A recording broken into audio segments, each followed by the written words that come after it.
Ladies and gentlemen, let me tell y'all something straight from the heart. Love is a beautiful thing, but sometimes we confuse it with something that looks like love but really ain't. We call it attachment. And that right there, that's what messes a lot of good people up. See, attachment says, I can't live without you. But love says, I want to live with you, but I still know who I am without you. That's the difference between holding someone close and holding them hostage. Love is about giving, not clinging. When you truly love someone, you give from a place of abundance, not fear. You give because it feels natural, not because you're scared of losing them. Clinging is what happens when love turns into possession. When you start believing that the other person completes you instead of complimenting you. That's not love, that's dependency. When you cling, you create pressure. You start expecting the other person to constantly feel your emotional needs, to reassure you, to make you feel secure. But love doesn't work that way. The moment love turns into a demand, it stops being love and becomes control. Giving love, real love, means offering what's inside of you without expecting anything in return. It's about letting someone feel safe, seen, and valued, but still letting them be free. See, love is like sunlight. It shines freely. You can't grab sunlight and stuff it in a jar because the moment you do, you lose it. The same goes for people. You can't hold them too tight and expect love to breathe. When you cling, it's like you're suffocating the very thing you want to keep alive. The tighter you hold, the more you push them away. Giving, on the other hand, creates space for love to flow. It's not about giving things. It's about giving peace, trust, and understanding. It's saying, I see you for who you are. And I'm not here to own you. I'm here to walk beside you. That kind of giving builds love that lasts because it's built on respect, not fear. When you give love freely, you stop keeping score. You're not saying, I did this for you, so you owe me that. You love because it's who you are, not because you're trying to earn approval. And when both people give like that, something powerful happens. Love becomes effortless. It doesn't need to be forced or proved. It just is. But when one person starts clinging, love becomes heavy. You start worrying more about being loved than about loving. That's what jealousy creeps in, when insecurity takes over, when arguments start from nothing. Because clinging isn't about love.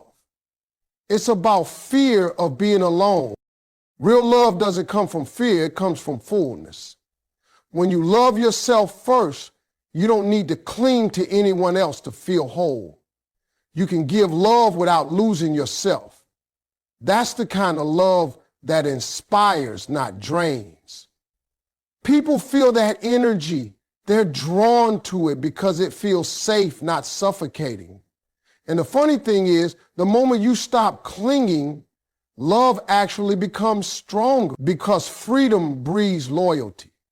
When someone knows they can be themselves around you, no manipulation, no guilt, no emotional traps, they naturally want to stay.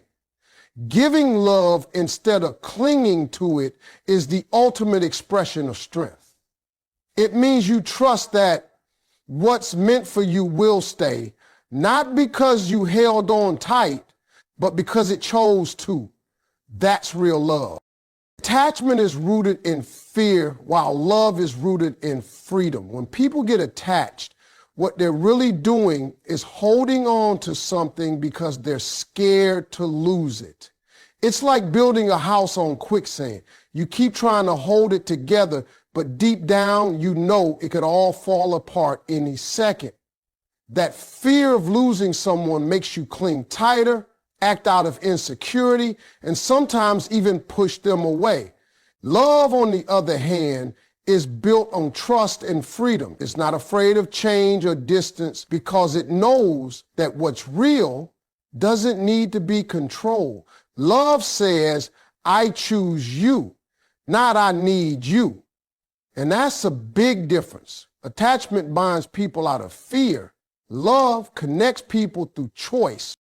Fear-based attachment makes you act in ways that don't align with love. You start thinking, what if they stop loving me? What if they find someone better? Those thoughts start driving your behavior. You overthink every message, every tone, every silence. You start trying to please the other person, not because it feels right, but because you're scared of their absence. That's not love, that's anxiety. And anxiety cannot coexist with true love. Love doesn't make you lose sleep worrying about whether you're enough. Love lets you rest in peace, knowing that being yourself is more than enough. When love comes from freedom, it creates space to breathe, to grow, to be human. Freedom-based love says, I love you for who you are, not for what you can give me. It doesn't chain people down, it sets them free. And here's the beautiful part. When someone feels free in love, they stay not out of fear, but because they want to. There's no need for constant reassurance, no begging for attention, no fear of abandonment. Both people can be themselves without walking on eggshells, without pretending to be perfect just to be loved. That's the kind of love that lasts because it's grounded in honesty, not insecurity. People often confuse attachment with love because both can make you feel deeply connected. But attachment is about possession while love is about appreciation. When you're attached, you say, you belong to me. When you love, you say, I'm grateful for you. One traps, the other liberates. Fear says, don't leave me. Love says, even if you go, I'll still wish you well. That kind of love takes maturity, the courage to know that love isn't about ownership. It's about experience. You can love someone deeply without trying to cage them. The truth is, attachment often comes from an empty place inside us. It's a way of trying to fill a void we haven't healed yet. But love comes from a full heart, one that already knows peace within itself. When you choose love over attachment, you're saying, I trust life. I trust myself, and I trust that what's meant for me will stay. That's the power of loving with freedom instead of fear. It's not desperate, it's divine. True love allows both people to grow individually. When love is real, it doesn't demand that one person shrink so the other can shine. It doesn't ask you to give up your dreams, your voice, or your identity just to keep the relationship peaceful. True love is like sunlight and water. It nurtures growth. It helps both souls become better, stronger, wiser versions of themselves. If your love is holding you back from being who you are meant to be, that's not love, that's limitation. Love should make you feel expansive, not small. It should challenge you to rise higher, to evolve, to become more confident in your own skin. Growth in love means you're not the same person you were yesterday, and that's a good thing. When people confuse love with control, growth stops. One partner tries to mold the other into their version of perfect. They start setting unspoken rules how you should talk, dress, behave, or dream. But the moment love becomes controlling, it loses its essence. You can't grow in an environment where you're constantly walking on eggshells, trying to fit into someone else's expectations. Love that's rooted in truth allows both people to be authentic. It says, I accept who you are today, and I'll support who you're becoming tomorrow. That kind of love creates a safe space where growth is not feared, but celebrated. True love doesn't fear change, it embraces it because growth means change. And when both people evolve, the relationship evolves too. You might not always grow at the same pace, and that's okay.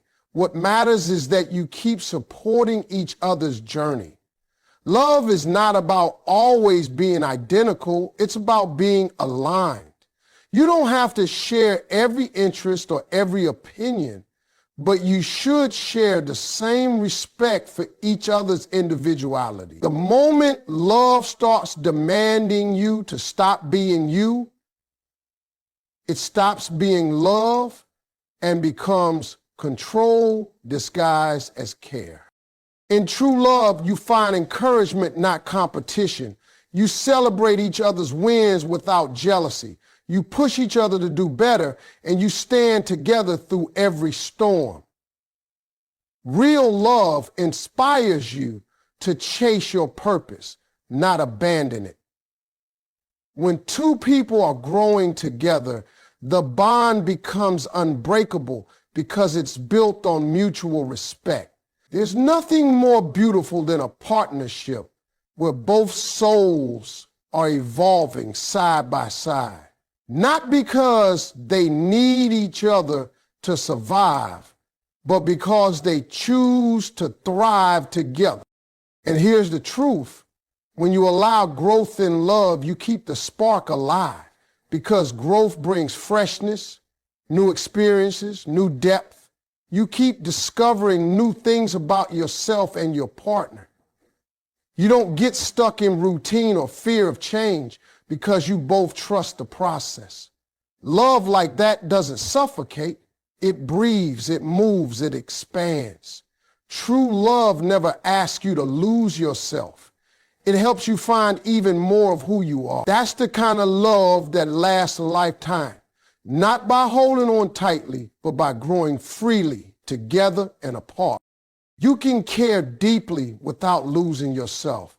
Loving someone doesn't mean you have to forget who you are, what you believe in, or what makes you whole. Too many people think that to prove love, they have to sacrifice everything, their time, their goals, even their peace. But real love doesn't ask you to disappear. It doesn't demand that you put yourself last in every situation. You can care for someone with your whole heart and still keep your boundaries strong. Love becomes unhealthy the moment it turns into self-neglect. You can't pour endlessly from a cup that's empty. The best relationships come from two people who know how to love without abandoning themselves. When you lose yourself in love, you lose balance. You start measuring your happiness by how the other person feels. If they're happy, you're happy. If they're distant, your whole world feels off. That's not love. That's emotional dependency. Love was never meant to take your identity away. It was meant to add meaning to it. The truth is, the more grounded you are in yourself, the more capable you become of loving someone else the right way. Because when you're whole, your love is calm, not chaotic. You don't need to chase attention or beg for reassurance because you already know your worth. Caring deeply doesn't mean giving up your space or your dreams. It means sharing your world, not surrendering it. You can be madly in love and still keep your individuality. You can support your partner's growth while still nurturing your own. That balance is what keeps love alive. Because if one person is always giving and the other is always taking, eventually the relationship starts to feel one-sided. Real love happens when both people are full enough to give without losing themselves in the process. It's not about becoming one person. It's about walking side by side as two strong individuals. When you care deeply, you show up, but you don't chase. You listen, but you don't lose your voice. You compromise, but you don't sacrifice your peace. Love isn't about shrinking yourself to fit into someone else's life. It's about expanding together while still honoring your own soul. Sometimes people think that if they love hard enough, they can fix someone or change them, but that's not your job. You can care, you can support, but you can't carry someone's entire emotional weight on your shoulders. The moment you start losing sleep, losing peace, or losing yourself to keep someone, that's not love anymore. That's pain disguised as devotion.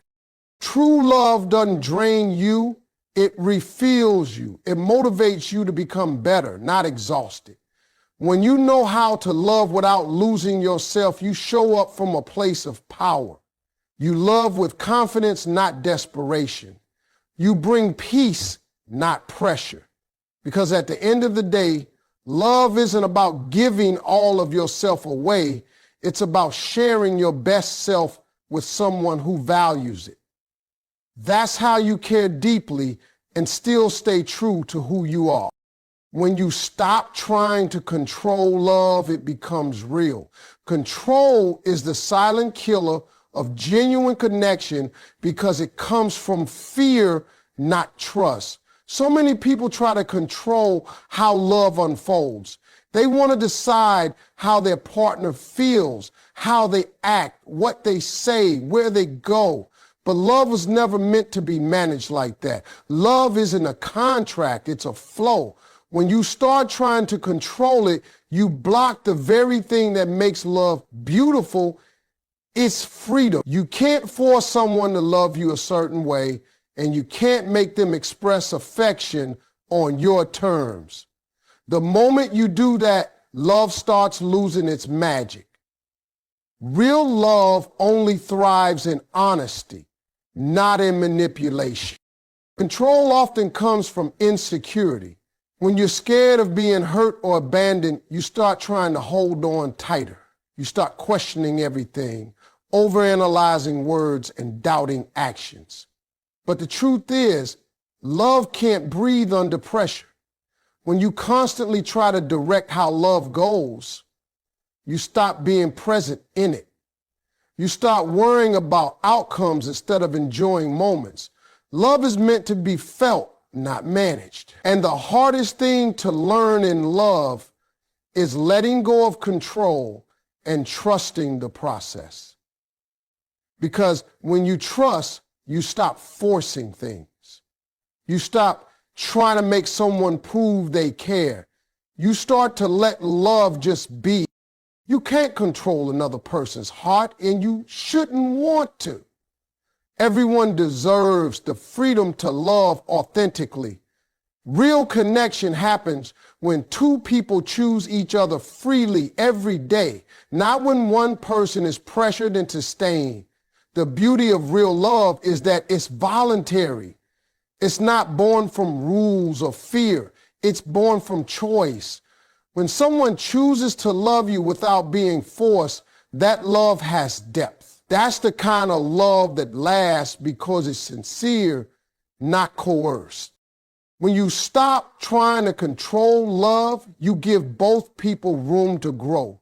You start to trust that if something is meant for you, it doesn't have to be chased or manipulated. It will stay naturally. And if it doesn't, that just means it wasn't aligned with your journey. Letting go of control isn't giving up. It's growing up. It's saying, I don't need to manage this. I trust what's real. That kind of peace allows love to breathe. It lets laughter return. It lets affection flow again. And it keeps resentment from taking root. The truth is, control only gives you the illusion of safety, but it actually steals your joy. The more you try to grip love, the faster it slips away. The people who love the best are the ones who love freely. They don't chase, they don't beg, and they don't force. They love with open hands, not closed fists. Because when you stop trying to control love, you finally allow it to become what it was always meant to be: real, honest, and free. The best kind of love comes from